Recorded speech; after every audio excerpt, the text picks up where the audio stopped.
찾으셨으면 우리 자매 형제 같이 자매들부터 읽을까요? 시작. 우시야가 왕위에 오를 때에 나이가 8세라 예루살렘에서 31년간 다스리니라.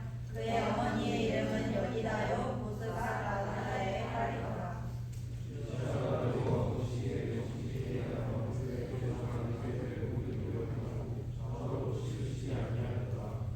우시야와 16세에 이사벨 손자 아달리아의 아들 서기가 사반을 여호와의 성전에 보내며 이르되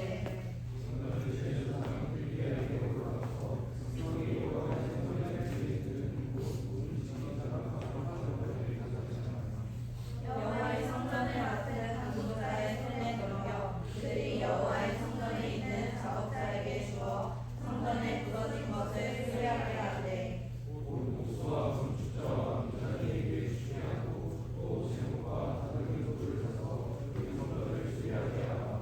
그러나 그들의 손에 맡기는 회개하지 말지니 이는 그들이 진실하게 행함이니라.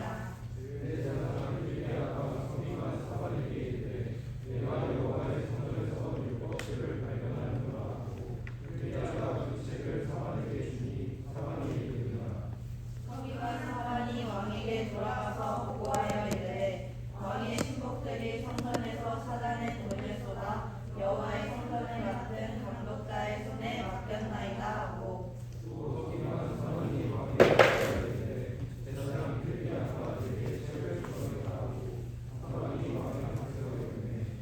왕이 일곱에게 말을 듣자 곧 그의 옷을 찢으니라. 아멘. 아멘. 우리 자리에 앉도록 하겠습니다. 옆에 있는 사람에게 뒤에 있는 사람에게 함께 축복하며 인사하길 원합니다. 함께 인사할 때 당신은 예수의 세대입니다. 인사하겠습니다. 우리는 부흥의 세대입니다. 인사합시다. 아멘. 뉴 오더 몇 번째예요? 네 번째 뉴 오더를 우리가 나아가고 있는데요. 메모 좀 많이 하시는 분들 계신가요? 지금 가이드북에 하신 것까지는 아마 이곳에 와서의 개회 예배부터 있을 것 같고요. 우리 지난 주일날 선포됐었던 말씀의 제목까지도 기록한 사람이 혹시 있을까요? 설교 노트 갖고 다니시는 분들 계세요? 네, 있으시면 한번 제목을 한번 읽어봐 주시면 좋을 것 같습니다. 크게 뭐였나요? 크게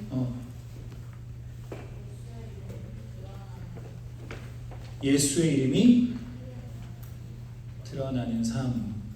우리 뉴 오더 첫 번째 어떤 내용이었는지 간단하게 기록하신 분이 한번 읽어봐 주시면 좋을 것 같습니다. 어떤 핵심이 있었죠? 예수의 이름이 드러나는 삶. 어떤 삶이었습니까? 나 진짜 다 물어볼 거야. 아까 가은이, 진이 다 물어볼 거야. 첫 번째부터 우리 뉴오더 6까지 우리 말씀이 계속 연결이 될 거고요. 하나님이 내게 주시는 말씀으로 쉐마라고 말씀하신 이 말씀들을 나에게 받아서 내 삶에 역사되어지는 레마의 말씀으로 나아갔으면 좋겠습니다. 말씀이 한 번 들어오고 나면 빠져나가는 말씀이 되는 건 아니고요. 계속 내 마음 가운데 쌓아졌으면 좋겠습니다. 첫 번째 뭐였죠? 예수 이름이 드러나는 삶에서 기억나는 게 뭐뭐 있었어요? 지난 주일날 있었던 설교 말씀. 빨리 기록한 사람이 읽어주시면 제가 여러분 설교를 녹음을 해요. 녹음해서 설교를 틀면 오늘의 설교 말씀은 25분이 안 걸리는 설교거든요. 근데 아마 제가 오늘 설교할 때 1시간이 넘을 가능성이 높아요. 왜 그럴까요? 여러분들과 호흡을 해야 되는데 호흡이 안 돼서 제가 여러분들이 계속 끌어내는 시간이 굉장히 오래 걸리거든요. 여러분들이 계속해서 호흡을 해주시면, 호흡을 안 해주시면 설교하기 전에 아까 기차놀이 한번 하고 시작합니다. 네, 20년 전에 했었던 기차놀이를 오랜만에 보게 되었는데요. 네, 어떤 사람은 무표정하게 그냥 따라서 가는 사람도 봤어요.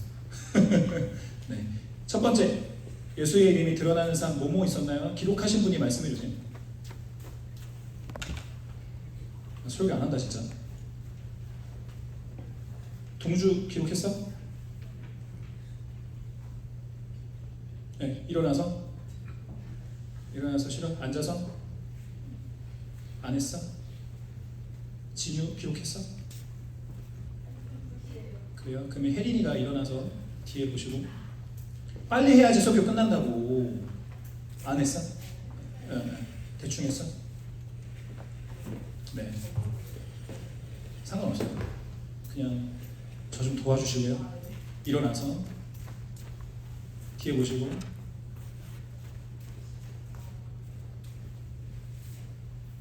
아까 찬양 인도할 때처럼 큰 목소리로 우리를 사랑하기 위해 창조하신 하나님, 살아계신 하나님 우리와의 관계를 끊지 않으신다.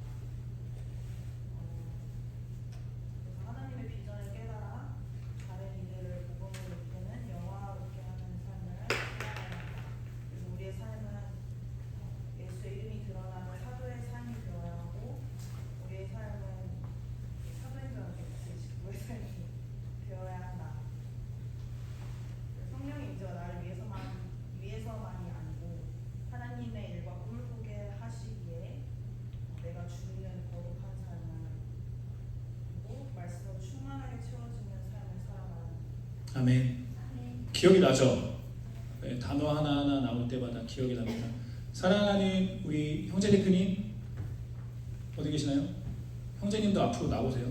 거기 계시 마시고 이쪽에 좀 계시고. 네, 우리 사랑하는 형제 대표님이 우리 뉴오더 2 이곳에서 와서 개회 예배로 선포되었던 말씀에 대해서 잠깐, 왜 제가 이것을 하냐면요, 이 말씀들을 못 들었던 사람들까지도 저는 계속 이 말씀들이 계속 우리 안에 쌓여져서 우리 마지막 이제 주일 예배로 마지막이 되거든요. 그 말씀까지 이어졌으면 좋겠고요.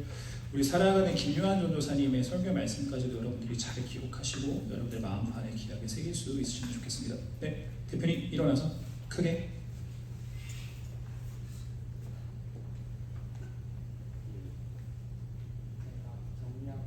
네, 본인의 은혜를 말씀하시면 될 것 같아요.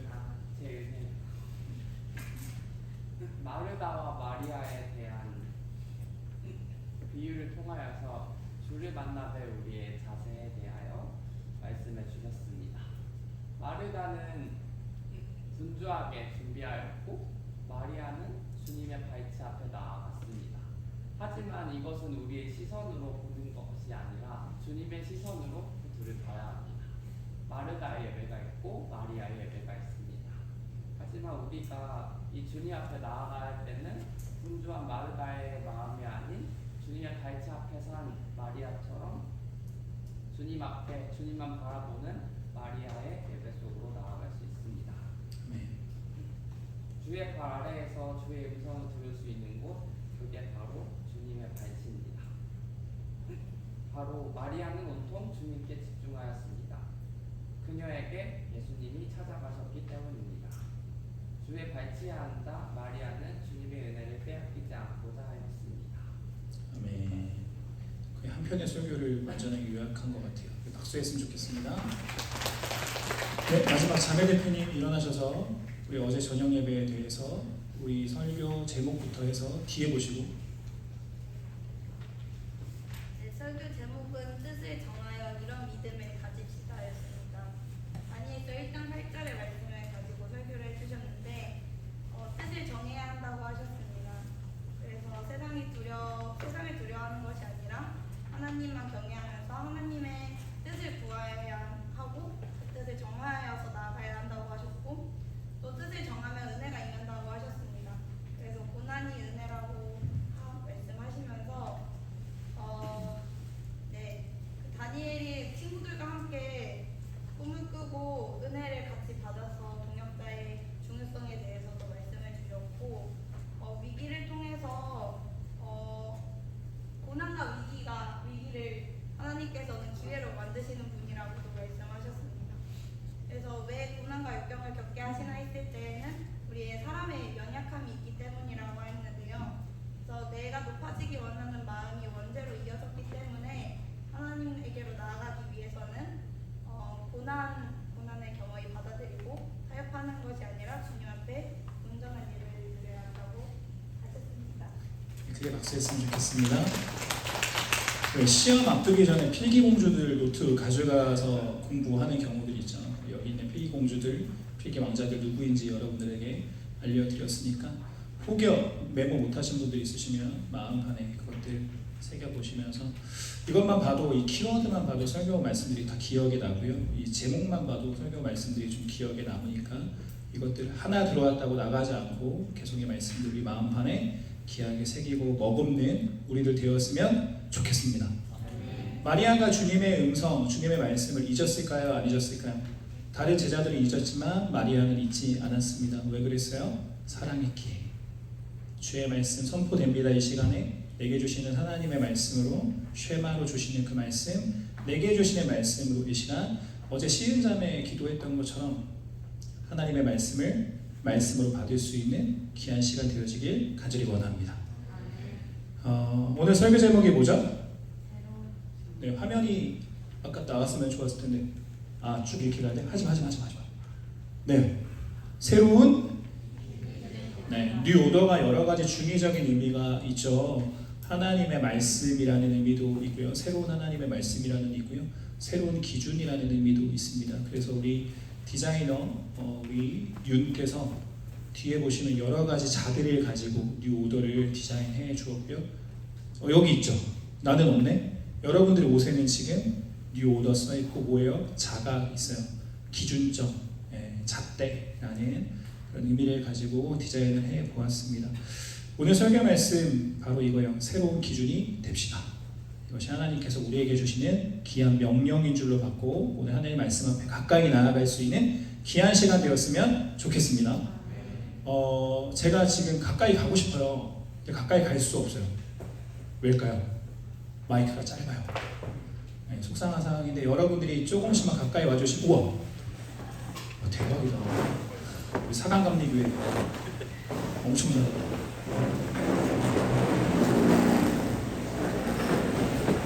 우리 수문 형제는 소리 안 내고 왔는데 가까이 그래서 옆에 있는 사람들 누구 있는지 한번 살펴보시고 같이 은혜 받으시면서 나아갔으면 좋겠고요. 다시 한번 앉으실 때 마지막으로 인사하고 말씀 이제 본격적으로 나아가도록 합니다. 옆에 있는 사람들에게 잠깐이라도 졸면 딱이 때려도 되죠? 하고 물어보시면 되겠습니다. 시작. 잠깐이라도 졸면 한 방 맞습니다. 감시하세요. 자, 이제 말씀 나아갈게요. 유다와 이스라엘 열왕들의 기록이 담겨있는 어떻게 때리려고 근데 너희 둘은 무섭다. 너희끼리 때리지 않는 걸로 왜 그렇게 앉았니? 거기가 리더랑 캔디죠. 좋다. 리더 캔디에 같이 앉아있는 데도 되게 좋은 것 같다. 좋아요. 앞뒤로 좋습니다. 다시 이제 집중하세요. 유다와 이스라엘의 열왕들의 기록이 담겨있는 열왕기서에는 반복되어서 기록되어 있는 표현이 하나 있어요. 우리가 이번에 너무나도 감사하게 다니엘서 1장부터 6장까지의 말씀을 챌린지로 읽어오셨고 또 열왕기하 전체의 말씀을 읽어오셨는데요.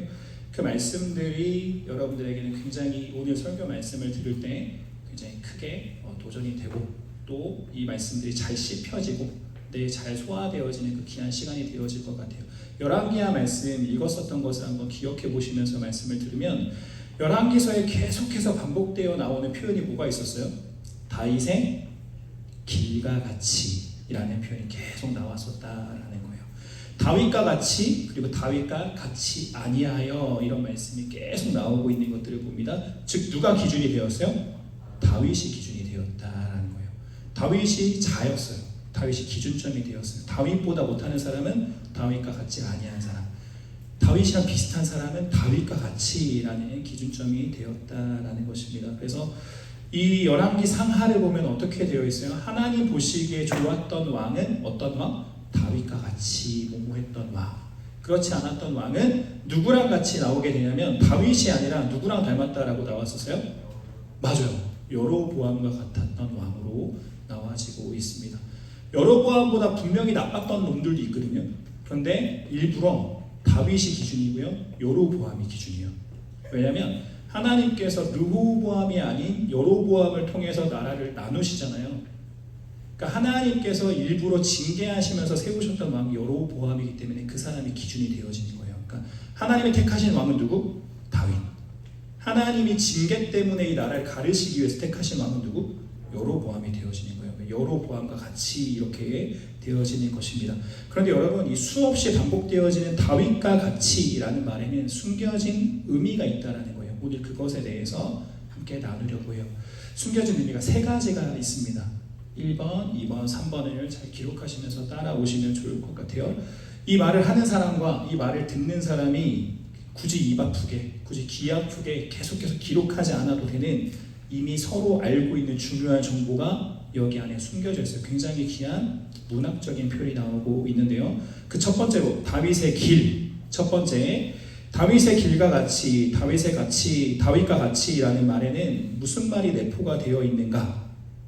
다윗 이전에는 그러한 사람이 없었다라는 것을 말하고 있는 거예요. 잘 아시는 것처럼 열왕기 상하 말씀을 여러분들 생각해 보실 때 이전에도 이후에도 다윗처럼 하나님의 마음을 시원케 하는 왕은 좀처럼 나오지 않았어요. 왜 좀처럼 나오지 않았다라고 표현할까요? 비슷하게 했던 왕들이 그나마 있었기 때문이에요.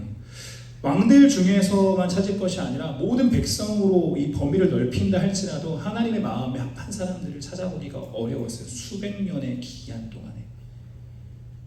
어느 정도 나오게 됩니까? 그래서 열왕기서에 끊임없이 반복되어 나오는 표현이 뭐냐면 그의 조상 다윗과 같이 아니하여가 너무 많이 반복이 되어서 나오는 것들을 봐요. 그런 평가를 받았던 왕들만 수두룩 빽빽하게 나오다가요, 아주 틈틈이 그나마 괜찮았던 왕들이 나오게 됩니다. 시은이 어디 있지? 시은아, 그나마 다윗이랑 비슷하게 어느 정도 괜찮게 나왔던 왕이 몇 명 있었어? 디테일 뭐뭐더라고요. 누구 있었어? 약간 잘했던 왕. 맞아요. 또 지금 순서대로 말하고 있거든요. 요아스. 또 시험 문제 나왔었니? 제일 잘했던 왕은 히스기야랑 요시야 두 명이 있고요. 그나마 중간 점수를 받았던 사람은 요담이라는 왕도 있고 우시야라는 왕도 있고 요아스라고 하는 왕들이 있었어요. 그냥 중간 정도 한 B 정도의 평가를 줄 수 있는 요아스와 요담과 우시야라고 하는 왕들이 있다가 지금 시은이가 말했던 것처럼 A+를 받았던 왕들이 누가 있습니까? 처음에는 히스기야, 그리고 마지막 요시야. 오늘의 설교의 주인공은 바로 이 요시야라고 하는 사람이에요. 여러분들이 설교 말씀에서 거의 잘 듣지 못했던 이름이 되어집니다. 열왕기 하 21장 말씀을 한번 보세요. 여러분 성경책으로 펴서서 21장에 어떤 내용이 있는지 보시기 바랍니다. 21장을 보게 되어지면 누가 나오게 되냐면 요시야의 할아버지가 나와요. 아까 지금 시은이를 통해서 우리가 알게 된 두 사람은 누구냐면 히스기야와 요시야라는 사람이 있었어요. 시은아, 원래 선생님이 공부 잘하는 애한테 계속 물어보잖아. 히스기야와 요시와의 관계는? 네. 할아버지. 아니야. 또 할아버지 비슷해. 히스기야가 요시야의 맞아요. 우리 영빈이 공부 몸만 만드는 거 아니에요. 영빈이 공부를 굉장히 잘하는 뇌생남. 네. 히스기야와 요시와의 관계가 있다라는 거죠. 증조 할아버지였다라는 건데요. 그런데 여러분, 요시야의 할아버지, 지금 시은이가 말했던 요시야의 할아버지의 이름은 21장에 나오는 므낫세라고 하는 왕이에요. 므낫세. 성경에 므낫세가 두 명이 나오죠. 네, 요셉의 아들 므낫세가 있고요. 여기 나오는 므낫세는 당연히 다른 사람이겠죠. 여기에 나오는 이 므낫세는 성경에 나오는 사람 중에서 가장 나쁜 놈이에요. 여러분들이 알고 있는 왕 중에 제일 나쁜 사람이 누구죠? 아합이라는 사람은 어느 나라의 왕? 이스라엘의 왕이죠. 유다에서 가장 나쁜 왕은 누구냐면 바로 이름이 므낫세라고 하는 사람입니다. 어느 정도로 나쁜 사람인가 하면 므낫세의 아버지가 바로 히스기야인 거잖아요. 히스기야가 무엇을 했죠? 네 글자로? 전 분명히 설교를 25분짜리를 준비했어요, 여러분. 네, 어제도 그랬어요. 25분짜리를 준비했는데 여러분이 1시간이 넘게 만드셨어요. 네, 히스기야가 뭐를 했죠? 성전 정화. 네, 그것을 더 쉽게 말하면 종교개혁. 맞아요. 종교개혁을 했어요. 재용명제가 맞췄죠. 종교 개혁하면 제일 먼저 유명한 사람은 누구였어요? 히스기야. 그 다음으로 유명한 사람은 누구예요? 마틴 루터. 둘 다 똑같이 네 글자잖아요. 그렇죠. 종교 개혁으로 유명한 이 두 사람이 되어지는데 히스기야는 종교 개혁을 했던 사람이었어요. 어떤 종교 개혁을 했냐면 성전 뭐라고? 조사님? 정화요 정화. 정말 신학생다운 말을 한다. 네, 뭐를 하냐면 산당을 철폐해요. 네, 산당을 다 깨부시는 그런 종교 개혁을 하게 되었다라는 거예요. 그런데 그 아들 므낫세가 종교 개혁을 물거품으로 만들어요. 므낫세가 무엇을 하냐면 다시 산당을 다 만들어요. 그러니까 제가 하나님의 일을 열심히 하는데 이 베글빈이가 다 말아먹으면 말도 안 되는 일인 거잖아요. 딱 그와 같은 일이 일어나고 있는 건데요. 어느 정도의 상황이 되냐면 이 므낫세가 무엇을 하냐면 히스기야가 헐어버렸던 그 우상 숭배하던 산당을 다시 세우게 되어지는데 심지어는 성전이 있잖아요. 성전 안에다가 무엇을 두고 예배했냐면 아세라 목상을 두고 예배를 했어요. 우리 내일 보여질 거예요. 제가 제일 좋아하는 건축물 중에 하나인 아야소피아라고 하는 이스탄불에 있는 성당을 우리 주혁이가 갔다 왔는데 그곳은 지금 원래는 어디로 만들었냐면 성당으로 만들었거든요. 소피아 성당이라는 곳인데 그곳을 지금 뭐로 만들었냐면 모스크로 만들어버렸어요. 전부 다 회치를 다 덮어버린 거예요. 그리고 나서 거기다가 이슬람의 벽화들을 거기다가 다 이제 걸어놓게 되어지는 문양도 막 이상한 그 이슬람 좀 무시무시한 그런 문양들로 가려놓게 되어지는 것처럼 성전을 아세라의 성전을 만들어버렸다라는 거죠. 이랬던 왕은 거의 없었던 것 같아요. 그러니까 하나님이 가장 싫어했던 왕이 되어지는데 어떤 표현이 나오게 되어지냐면 므낫세가 55년을 통치합니다. 여러분들이 열왕기 상하를 보시면서 좀 이상한 것은 무엇이냐면 하나님을 떠나 있는 왕들이 대부분 어떤 왕이냐면 재위 기간이 길어요. 또 나라가 부국 강병하는 일들이 많았다라는 거예요. 열왕기 상하를 보면 하나님 앞에 정직한 왕들이 꼭 나라를 잘 이끌어가지 않아요. 그러니까 우리가 생각하는 이 세상에서의 기준과 하나님의 기준이 같아요, 달라요? 다르다라는 거예요. 하나님은 열왕기 상하에서 온통 관심 있으신 건 뭐예요? 그 사람이 하나님 앞에 정직히 행했는가, 정직히 행하지 않았는가의 부분이라는 거예요. 그러니까 왜 그러냐면 하나님 앞에 정직한 사람들은 하나님의 말씀대로 살아가죠. 그런데 하나님 앞에 정직하지 않은 사람들은 어떻게 합니까? 세상의 방법들을 통해서 일하게 되기 때문에 무엇을 합니까? 어떤 것들을 하냐면 정략교론들을 해요. 그러면서 외교적인 것들을 계속 펼쳐가는 것을 보게 됩니다. 정략교론으로 유명한 왕이 누구였죠? 세 글자로? 보아스. 아니야. 괜찮아. 아주 좋았어. 접근은 비슷했어. 세 글자는 맞았어. 솔로몬. 맞습니다. 전도사님은 좀 참으셔야 될 것 같은데. 네, 정략교력을 통해서 총 100개의 종족과 결혼을 한 거예요. 첩과 정실 부인까지 포함하면 1000명이었다라는 거거든요. 남자들 부러워하는 눈초리를 내가 봤어. 이쪽에 부러워하는 눈빛이 정섭이는 아니었어. 네, 정략 결혼을 하면서 나라를 구국강병하게 만들었던 왕들도 있었다라는 거죠. 므낫세 때 하나님께서 이 므낫세를 얼마나 미워하셨다라는 것을 우리가 알 수 있냐면 하나님께서 이 선지서들을 보면은 하나님께서 이스라엘 백성들을 징계하실 때에 내가 너희를 징계하겠다라고 말씀하시면 그러나 남은 자들을 통해서 내 계획들이 이루어가겠다라는 게 꼭 나와요. 그런데 이 므낫세 때에는 어떤 말씀이 나오냐면 남은 자들을 다 버리겠다라고 말씀하세요. 내가 이 백성을 다 진멸하겠어라는 마음이 있었어요. 언제와 비슷해요?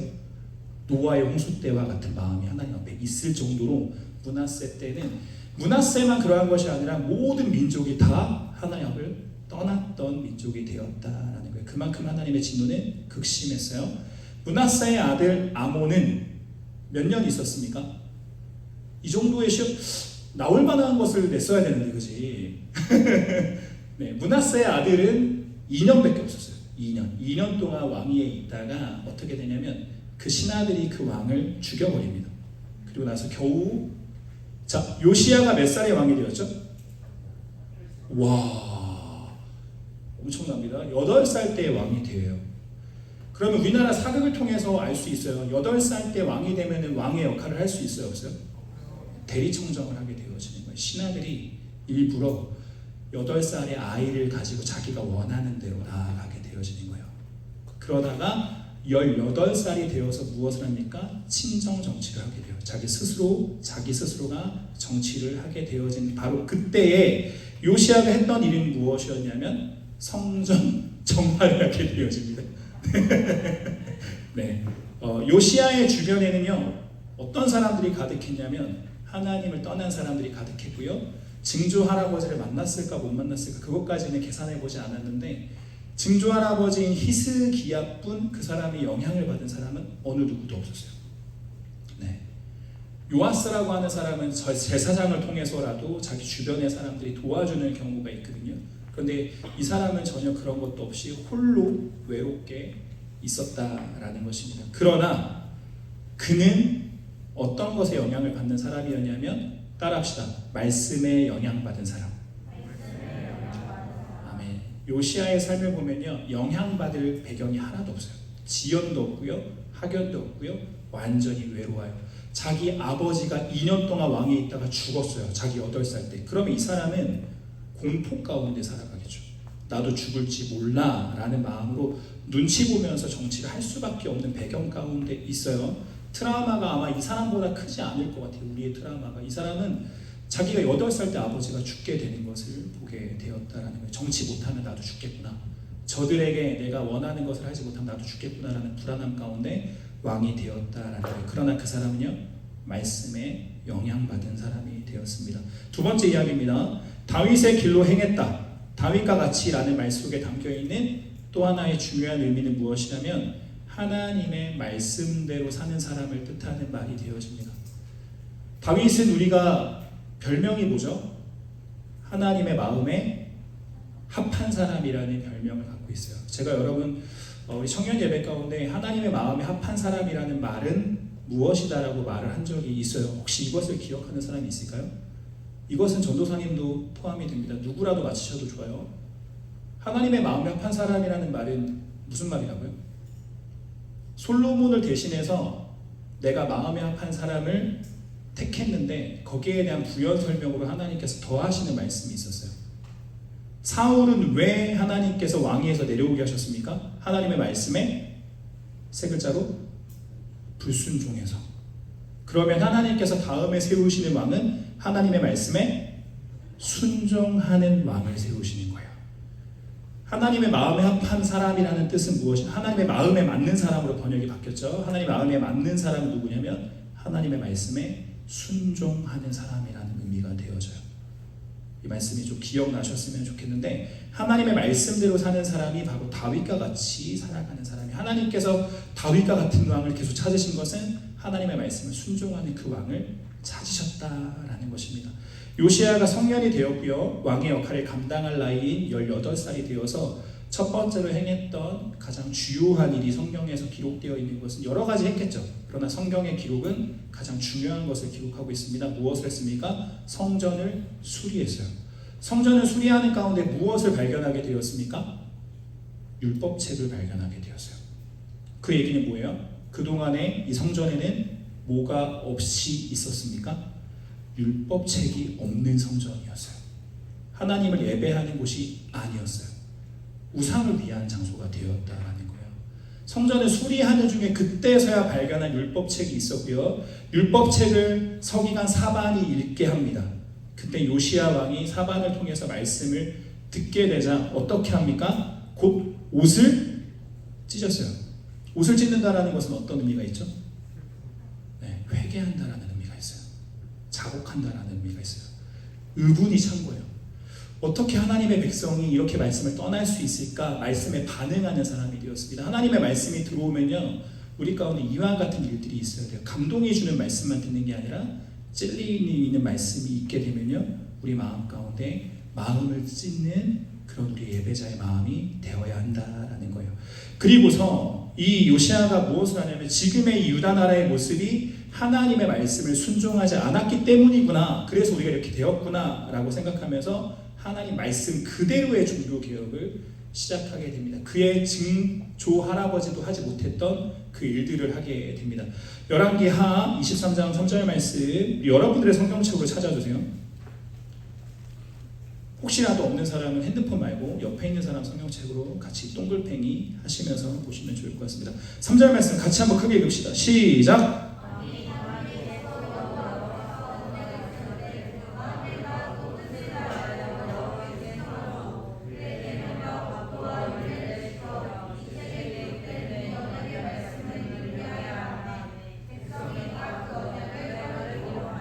아멘. 말씀을 읽을 때는 누구처럼? 진유처럼 읽어주시길 바라겠습니다. 자, 3절 말씀 눈으로 보세요.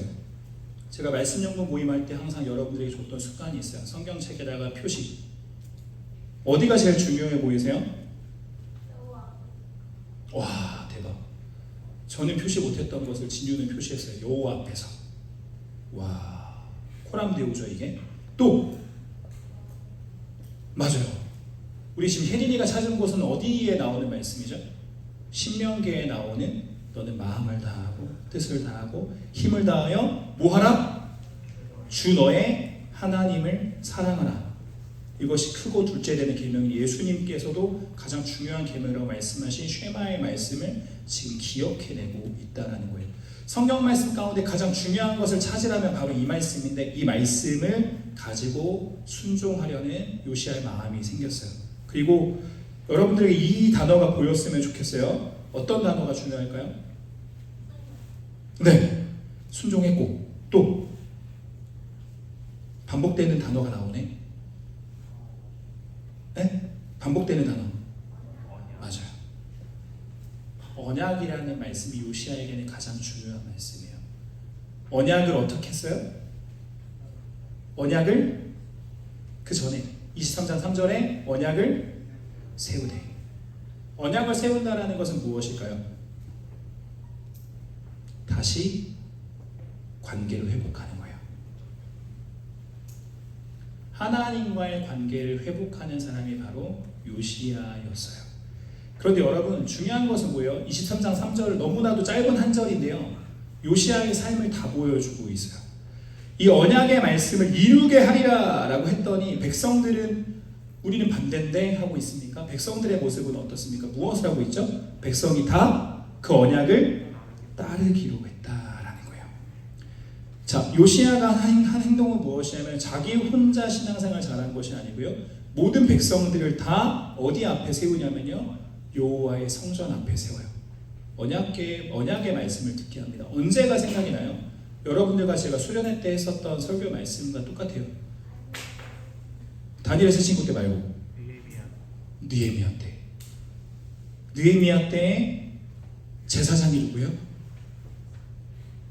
학사 겸 제사장인 에스라가 특별히 지은 나무 강단 위에 서서 율법책을 읽었을 때 그때 중간중간에 서 있던 리더들이 선포된 말씀을 깨닫게 했더니 백성들이 어떻게 했어요? 다 우니라. 말씀에 반응해서 전부 다 울게 되어요. 우리가 어떻게 해야 할까요? 하나님의 말씀대로 행하기를 결단하게 되어지는 일이 있었다라는 거예요. 그때와 똑같은 상황이 바로 요시야 때에 있게 됩니다. 하나님과 하나님의 택하신 백성과의 언약을 다시 세우는 시간이 되었다라는 거예요. 나만 하나님과의 관계를 온전케 하는 사람이 아니라 하나님과 이 백성의 관계를 다시 온전케 하는 사람이 되었다라는 거예요. 그래서 제가 요시야를 좋아해요.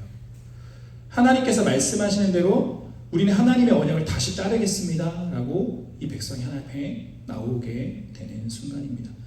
자신이 먼저 하나님의 말씀 앞에 섰고요. 그리고 하나님의 말씀이 무엇을 뜻하시는지를 연구해요. 그리고 나서 이 나라 민족을 위해서 회개 기도하는 모습을 보여요. 그리고 나서 혼자만이 아니라 온 백성이 말씀 앞에 서게 합니다. 하나님과의 관계를 다시 회복하게 만들었어요. 그 사람이 바로 요시야예요. 그래서 저는 저희 아내가 허락했다면 우리 유빈이의 이름은 백요시야가 되었을 거예요. 아내가 반대했어요. 여러분이라도 반대했겠죠. 요시야 이름이 좀 그렇죠. 네, 그렇습니다. 우리 유빈이는 제 마음속에 요시야인데 여러분 세상에서 가장 귀한 것, 세상에서 가장 가치 있는 것은 무엇일까요? 사람이에요. 한 영혼이 가장 귀해요. 왜 그렇습니까? 하나님께서 가장 소중하게 여기시는 것이 바로 한 영혼인 줄로 믿으시기를 소망합니다. 우리가 그런 찬양을 하죠. 오늘 여러분이 춤추면서 찬양을 했는데요. 성경에는 안 써 있지만 우리 찬양 중에는 하나님이 춤추실 때가 나와요. 언제 하나님이 춤추십니까? 잃어버린 영혼. 잃어버린 영혼이 돌아올 때. 전도사님 지금 좋았어요. 잃어버린 영혼이 돌아올 때 하나님이 춤추실 거라고 생각을 할 정도로 하나님이 가장 기뻐하세요. 성경에서 하나님이라고 되어 있는 그 비유, 누가 돌아왔을 때 그 사람이 춤췄을까요? 잃어버린 아들이 돌아왔을 때 그의 아버지는 춤추듯이 기뻤을 거예요. 한 영혼이 돌아왔을 때. 그런데 이 요시야는 어떻게 했어요? 하나님의 택하신 백성 모두가 하나님 앞으로 돌아오게 하는 사람이 되었다라는 거예요. 제가 계속 같은 말을 반복하는 이유가 있어요. 이것을 여러분들에게 마음에 깊이 새기시는 말씀이 되었으면 좋겠습니다. 요시야의 주변에 좋은 영향을 받을 만한 사람이 있었어요? 없었어요. 여러분들 증조할아버지 본 적 있나요? 여러분들 삶 사시는 가운데, 인생을 사는 가운데 증조할아버지가 여러분들에게 인생에 도움을 주시나요? 별로 영향이 우리에게는 없어요. 그처럼 아마 요시야 또한도 그랬을 거예요. 그런데 이 사람은 무엇에 영향을 받았어요? 하나님의 말씀에 영향받는 사람이었습니다. 생각해 봅시다. 나는 어디에, 무엇에, 누구에게 영향을 받는 사람인가? 오직 하나님의 말씀에만 영향받으시는 이 모든 청년들 다 되시기를 주님의 이름으로 간절히 축원드립니다. 말씀을 들었어요. 이 사람 말씀을 받았어요. 그 말씀대로 행한 사람이었다라는 거예요. 신앙생활을 얼마나 했을까요? 시작하는 순간에 그렇게 변화되었어요. 저는 오늘 찬양하는 가운데 너무나도 행복했던 장면이 한 가지가 있었습니다. 한 커플이 이쪽에 있었거든요. 저 이름 안 얘기했어요. 사랑하는 여자친구가 사랑하는 남자친구를 전도했는데 그 남자친구가 이 공동체에 와서 하나님을 만나게 되고 기쁨이 있게 되고 함께 찬양하게 되고 그 자리에 같이 있었던 그 여자친구가 얼마나 행복했을까. 내가 이렇게 행복한데. 무슨 얘기하다 이 얘기했는지. 네.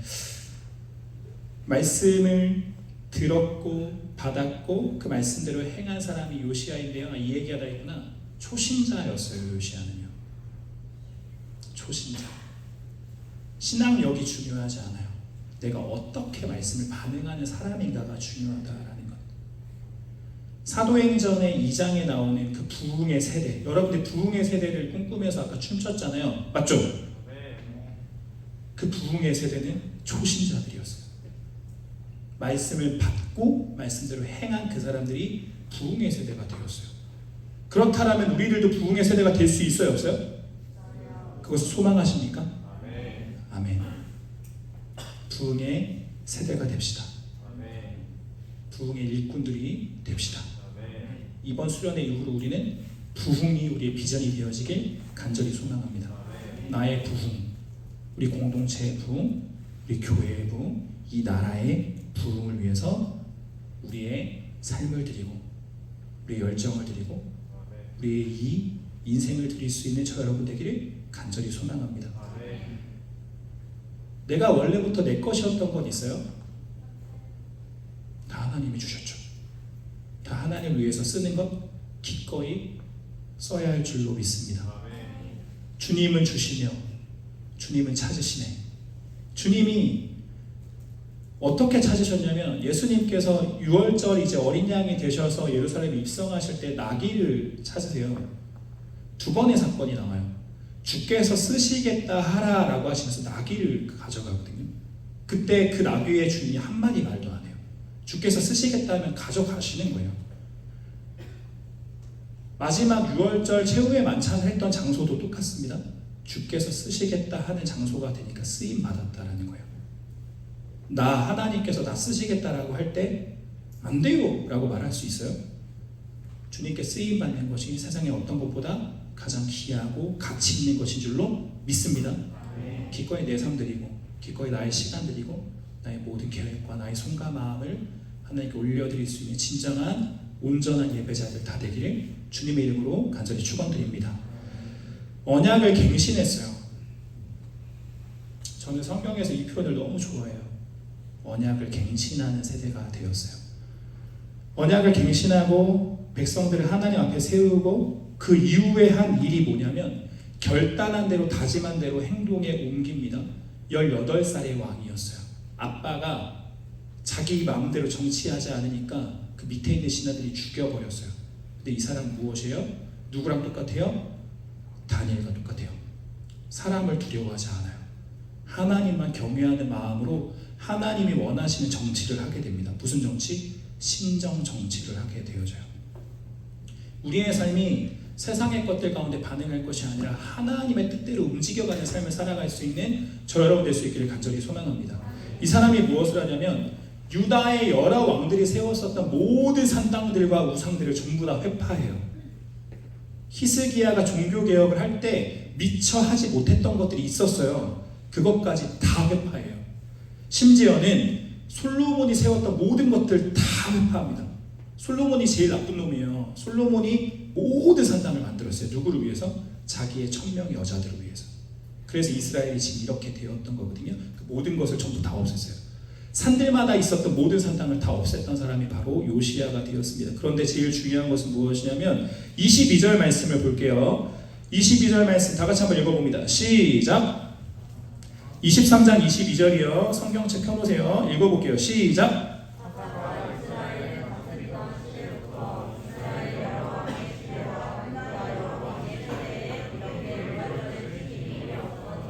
언제부터? 사사 때부터. 사사시대 이전은 뭐예요? 출애굽하고 나서잖아요. 출애굽한 이스라엘 백성이 유월절을 지킨 이후부터 한 번도 유월절을 지킨 적이 없었대요. 그러면 누구도 유월절을 지키지 않았죠? 다윗도 지키지 않았어요. 심지어는 다윗도 하지 않았던 그 일을 지금 요시야가 하고 있었다라는 것을 기억하셔야 돼요. 그러자 성경이 그를 어떻게 평가하는가? 실제로 여러분 여기에 보면은 뉴 오더하고 저기 써있는 열왕기하 22장 2절은요 히든 메시지예요. 실제로 이번 수련회에 정말로 쓰길 원했던 표어는 그 성구는 주제 성구는 지금 나옵니다. 열왕기하 23장 25절 말씀 우리 1년의 표어로 우리가 품기를 원해요. 2024년도 우리 청년부에게 주시는 말씀으로 여러분 송구영신 예배 때 왜 하나님이 주시는 말씀이라고 안 보고 이렇게 뽑아요? 그 주잖아요. 교역자들이 이렇게 들고 있는 그거 이렇게 거기에 이렇게 뽑을 때 막 하나님 저에게 좋은 말씀 주세요. 좋은 말씀. 왜 그렇게 뽑아요? 그냥 이렇게 보고 뽑아도 되고요. 저한테 좋은 말씀 주세요 해서 가져가셔도 돼요. 그거는 그렇게 크게 의미를 안 가지셔도 되는데 그러나 하나님께서 우리 청년부에게 주시는 메시지가 저는 바로 이거라고 생각해요. 이 말씀을 나에게 주시는 말씀으로 우리 공동체에게 주시는 말씀으로 이 시간 받을 수 있기를 소망합니다. 열왕기하 23장 25절 말씀 크게 읽을게요. 시작.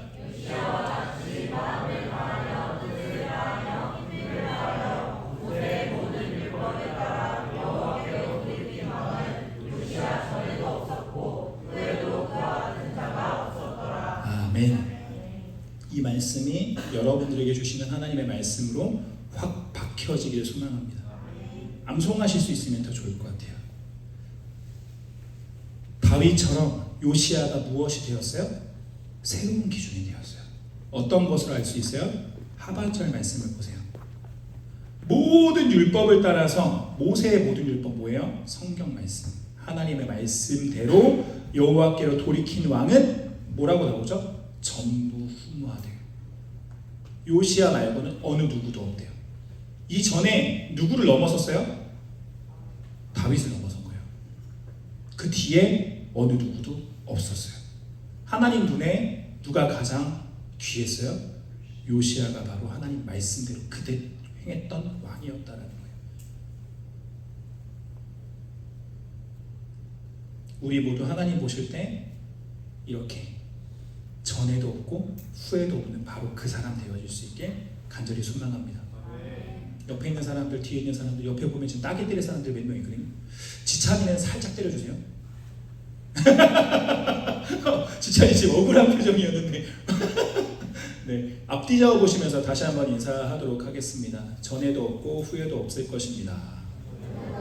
당신이 그러한 예배자 되기를 원합니다. 눈빛을 잘 보세요. 따기 때릴 만한 사람들이 있는지. 제 이야기를 잠깐 하면 열왕기 수백 년 동안에 누가 기준이었냐면 다윗이 기준이었다라는 거예요. 다윗 같은 사람이 없었어요. 그런데 여러분, 이때만 그런 것이 아니라 요즘 세상에도 지금 현재를 살아가고 있는 이 사람들 가운데 이것은 동일하게 적용이 되어집니다. 제가 질문을 할게요. 함정이 있어요. 함정이 있지만 여러분들이 한번 생각을 해봤으면 좋겠습니다. 하나님께 가장 사랑받은 사람, 하나님이 가장 특별하게 여기셨던 사람이 누구입니까? 함정을 얘기하니까 갑자기 말을 안 하네. 하나님이 가장 사랑하신 사람, 하나님이 가장 특별히 여기셨던 사람이 누구죠? 이쪽이 살짝 나왔는데 다윗이라고 생각한 사람들 있죠. 그죠? 성경을 보면 그렇게 보여지는 장면들이 많이 있죠. 그런데 여러분, 하나님의 마음을 누가 알아요? 아무도 알 수 없는 거죠. 그죠? 그러나 성경에서 보면 하나님께서 특별히 다윗을 아끼시는 모습들이 많이 나와서 하나님이 정말 다윗을 사랑하셨겠구나라고 우리는 생각하게 되어집니다.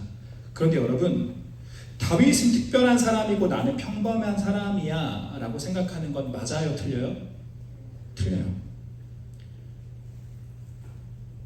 이렇게 생각하면서 우리는 무엇을 하면 다윗을 존경해요. 제일 좋아하는 성경 인물 하고 물어보면 여러분들은 다윗을 좋아하면서 존경을 해요. 와, 다윗을 우리가 따라갈 수 있을까? 이런 생각을 하게 되면서 어떻게 하냐면 존경할 뿐이지 우리는 그냥 내 자리에서 살아간다라는 거예요.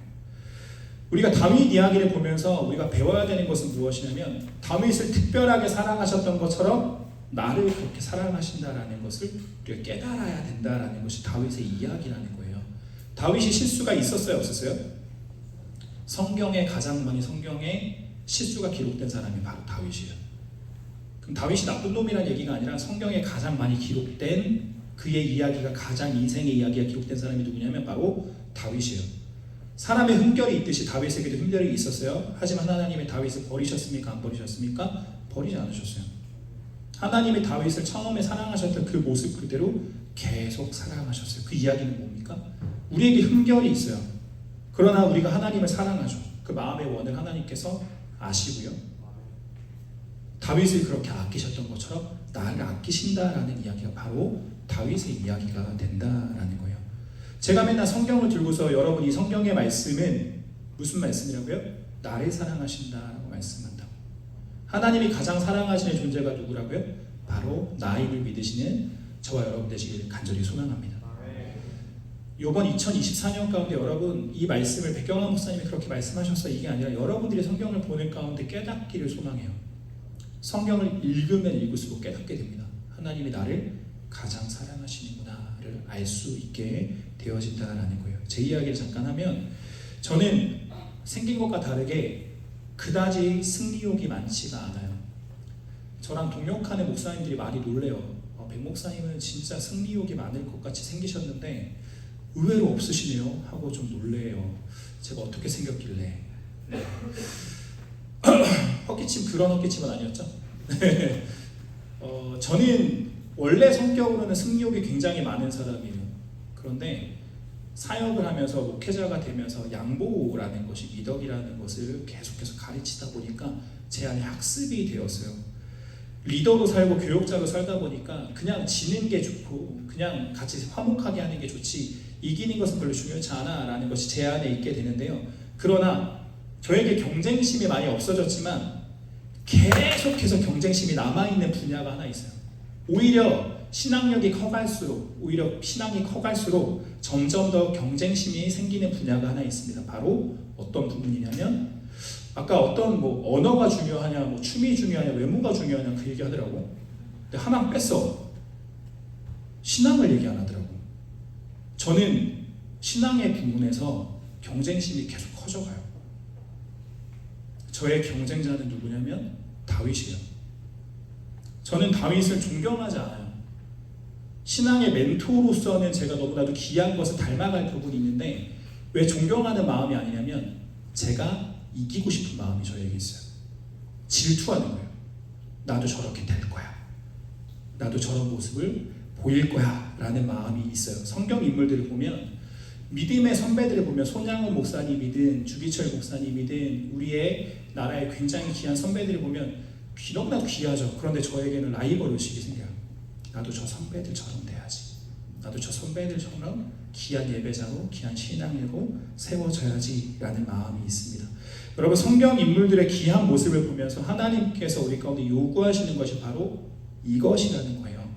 이들의 귀함을 보면서 이 하나님께서 이들이 이끄셨던 그 역사를 보면서 하나님 저들을 통해서 일하셨구나, 그것이 아니라 나를 통해서도 일하길 원하시는구나, 나를 통해서도 저 일을 하실 수 있구나, 이것을 기억하시는 저 여러분 될 수 있기를 간절히 소망합니다.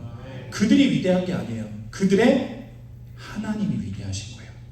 이것이 구본철 형제가 시합에 나가기 전에 마음을 먹었던 그거였잖아요. 나의 하나님이 위대하시기에 나는 이길 수 있습니다. 이 마음이 있었다라는 거예요.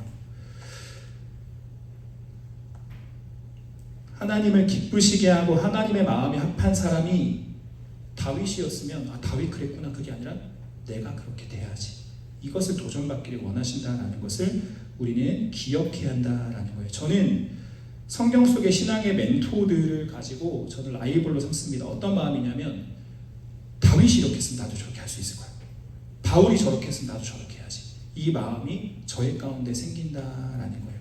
이 요시야 이야기를 보면은 마음이 막 뛰어요. 저 사람이 자기 혼자가 아니라 이 모든 백성들을 하나님 앞에 세우는 사람이 되었구나라고 할 때 저의 마음 가운데 그 꿈이 나의 꿈이 된다라는 거예요. 이게 너무나도 좋은 거라서 저 혼자만 하고 싶지 않고요. 저는 저의 사람들에게, 모든 청년들에게, 저와 함께하는 모든 예배자들에게 이것을 같이 도전하고 싶습니다. 여러분들이 요시야를 뛰어넘는 예배자가 되기를 간절히 소망합니다. 여러분들이 다윗을 뛰어넘는 온전한 예배를 드리는 참 예배자 될 수 있기를 주님의 이름으로 간절히 축원드립니다. 이것이 저의 비전이에요. 성경의 인물들을 존경하고 나는 그냥 이렇게 살아가는 것이 아니라 우리가 하나님 21세기의 다니엘이 되길 원합니다. 내가 주님 이 세대의 다윗이 되길 원합니다. 내가 전에도 없었던 후에도 없었던 요시야처럼 요시야를 계속 저기 세계 신기록의 자리에 두지 않고 내가 그 사람이 되겠습니다라고 그런 영적인 열망을 갖게 되어지는 그 한 사람이 이 가운데 나와질 수 있기를 주님의 이름으로 간절히 축원드립니다. 여러분, 내가 이 세대의 다윗이 되는 것, 이 세대의 요시야가 되고 싶어지는 마음, 그 마음이 바로 무엇입니까? 부흥이라는 거예요. 부흥은 다른 사람이 불탈 때 따라가는 것이 부흥이 아니에요. 부흥 운동은요, 한 사람으로부터 시작해요. 하나님, 내가 그 한 사람이 되어지길 원합니다라고 결단했던 그 사람을 통해서 부흥의 운동은 지금도 일어날 수 있음을 믿으시기를 간절히 소망합니다. 제가 그랬잖아요. 부흥의 세대 대리, 저는 거기에다 뭘 넣었으면 좋겠냐면 내가 부흥의 일꾼 대리라는 마음이 여러분들 가운데 있어지기를 원합니다. 부흥은 나로부터 시작해요. 아멘이십니까? 그 꿈을 꾸는 그 사람을 통해서 반드시 하나님의 부흥이 있게 될 줄로 믿습니다. 다윗의 길 세 번째 이야기, 왕의 역대기에 끊임없이 계속 반복되는 말, 다윗과 같이 왜 끊임없이 반복되는가? 그 사람을 하나님께서 뭐 하셨다? 기대하셨다라는 거예요. 하나님이 그 사람을 찾고 계신다라는 것을 우리 가운데 깨닫게 하시는 거예요. 어떤 사람인가요? 다윗과 같이 살았던 사람 어떤 사람이라고요? 하나님의 말씀에 순종했던 사람을 찾고 계세요. 아까 어떤 사람이 찾아냈죠? 요시야, 하나님 앞에 순종하는 사람이었어요. 말씀 그대로 살았던 사람이에요. 아까 말씀드린 것처럼 나라의 견고함 중요하지 않았어요. 하나님의 눈에. 부국강병 중요하지 않았어요. 업적 중요하지 않았어요. 오래 살았던 것 중요하지 않았어요. 열왕기 상하에 집중되어지고 있는 것은 단 한 가지예요. 그 사람이 하나님 앞에 정직했는가 정직하지 않았는가만 보셨다라는 거예요. 그것이 뭐예요? 코람데오예요. 이 사람이 코람데오의 삶을 사는가 살지 않는가만이 수백 년 동안의 하나님의 관심이었다라면 지금도 하나님의 관심은 어디에 있어요? 코람데오하는 그 사람을 찾으신다라는 거예요. 수련회 끝나고 다시 원래로 돌아가는 삶이 아니라 여기서 결단하고 서원한 대로 그대로 살기를 노력하는 그 삶, 그것이 온전한 예배의 줄로 믿으시기를 간절히 소망합니다. 내가 주의 발치 앞에 앉아 있어요. 그럼 내가 동일한 죄를 지을 수 있어요, 없어요? 못 져요. 내가 주의 발치 앞에 앉아 있어요. 그럼 내가 원래 즐겼었던 것으로 다시 돌아가지 않게 되어진다는 거예요. 새로운 삶이 시작되게 되어진다라는 거예요. 저에게 군대에서의 삶이 그러했어요. 주중예배 참석하시는 우리 청년들 가운데는 제가 설교 말씀으로 드렸었던 이야기를 들으셨을 텐데요. 제가 군대를 입대하기 전에 제 멘토 형이 2명이 있었는데 그 2명의 형이 한 명은 저한테 2주 동안 교회 기숙사에서 살자, 나와 모든 시간을 함께하자. 이 형은요 연세대 경영학과를 다니는 형이에요. 바빠요. 과외하는 형이에요. 그런데 나 너랑 2주 시간 함께할게 라고 얘기했어요. 한 명의 멘토 형은 내가 너랑 2주 동안 말씀 연구를 할게. 너에게 모든 시간을 다 쏟고 싶어. 2주 동안 나랑 같이 말씀 연구만 하자라고 할 때 첫 번째 형이랑 친했었거든요. 항상 모든 것을 함께 하던 형이기 때문에 이 형이랑 군 입대 전에도 함께 하고 싶은 마음은 없었어요. 군 입대 전에는 만나고 싶은 사람들이 많잖아요. 친구들도 만나야 되고 해야 되고 롯데월드 가고 싶었어요. 네, 좀 가고 싶은 것도 많고 만나고 싶은 사람도 많아서 그랬는데 두 번째 형이 말하는 이게 저한테는 너무 큰 울림이 있었어요. 어떻게 2주 동안을 같이 시간을 보내면서 내 사랑하는 멘티에게 말씀만 같이 연구하자라고 말할 수 있을까? 그때 제가 들었던 마음이 말씀이 그렇게 소중한 거구나 라는 것을 깨닫게 되었어요. 그래서 제가 그 형한테 약속을 합니다.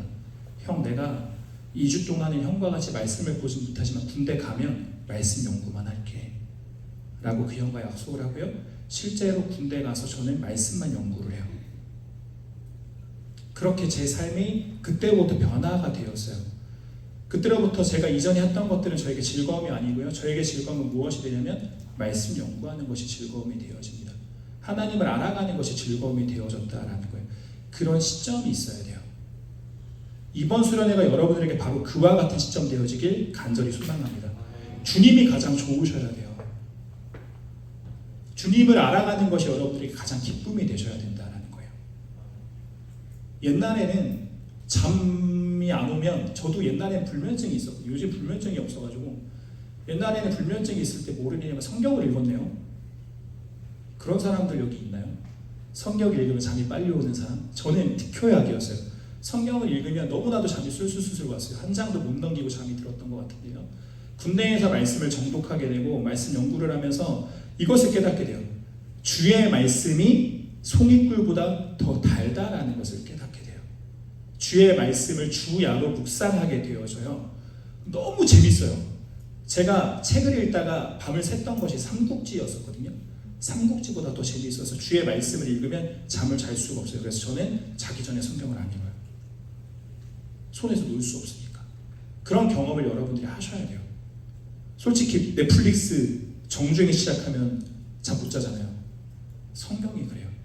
여러분들의 그런 시간이 있어질 수 있기를 간절히 원합니다. 여기서는 막 주영광 이렇게 하고 나서는 집에 가서는 다시 또 이전으로 돌아가지 마시고, 정말로 춤추는 세대가 되겠습니다. 정말로 지저스 제너레이션이 되겠습니다. 정말로 부흥의 세대가 되겠습니다 라고 고백했으면 우리의 삶이 부흥해야 돼요. 리바이벌, 다시 개혁되어져야 됩니다. 하나님을 사랑하는 것이 우리의 삶의 목적이었던 그때로 우리가 돌아갈 수 있어야 한다라는 거예요. 하나님은 세 번째가 뭐였어요? 지금도 그 예배자를 찾고 계세요. 지금도 하나님의 말씀을 그렇게 따르는 사람을 찾고 계신다라는 거고요. 그리고 그 한 사람으로 기뻐하심을 믿으시는 저 여러분 되시기를 간절히 소망합니다. 그러면 우리는 어떤 길로 행해야 될까요? 그럼 우리는 어떤 길을 걸어가야 할까요? 이것이 오늘 말씀의 결론입니다.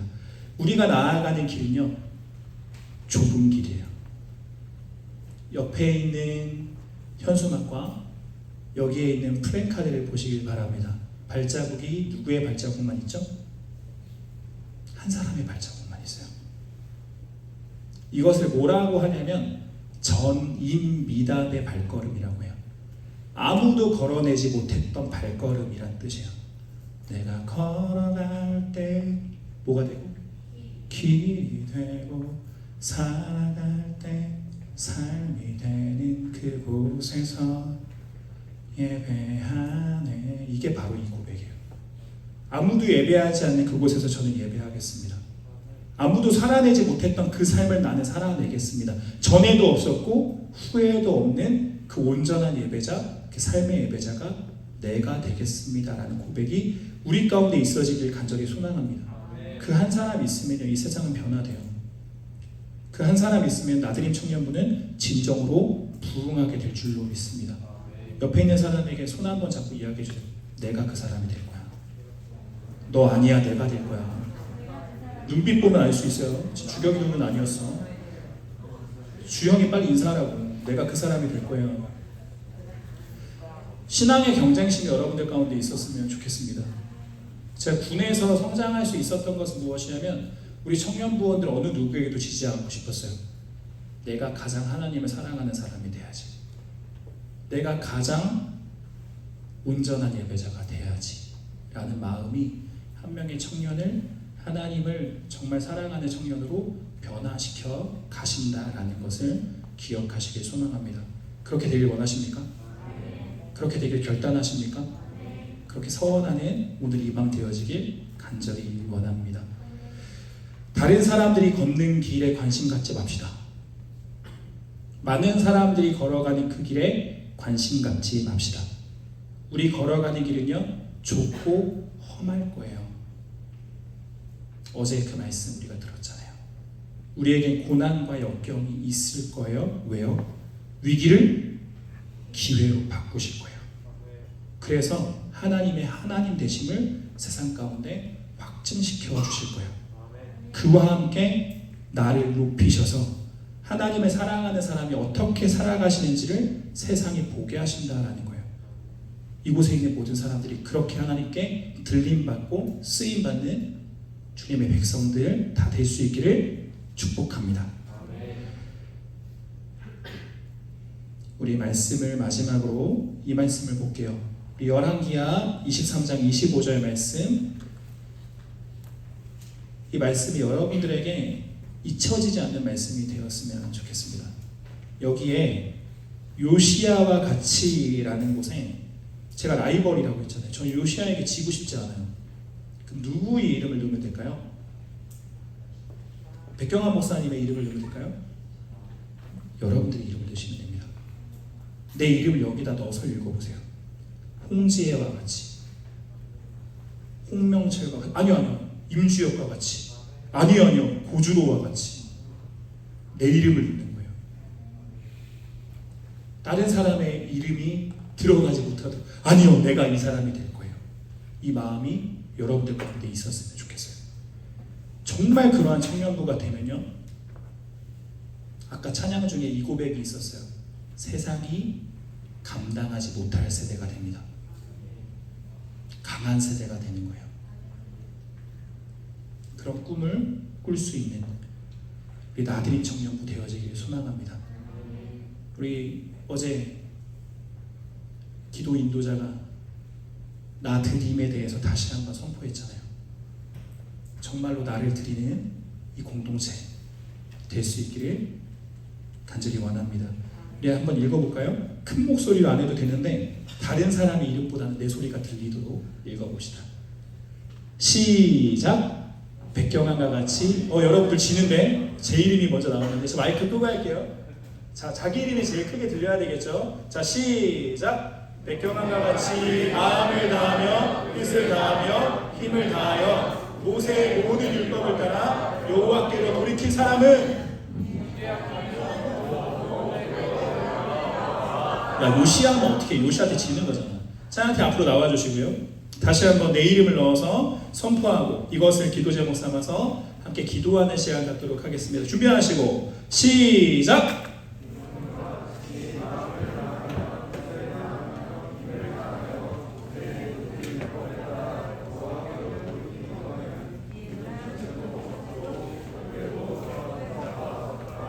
아멘. 우리의 삶이 진정 그러할 수 있기를 간절히 소망합니다. 하나님께 그러한 평가를 받을 수 있는 우리의 인생 되어지기를 원합니다. 자, 같이 찬양하고 우리 같이 기도하는 시간 갖도록 하겠습니다.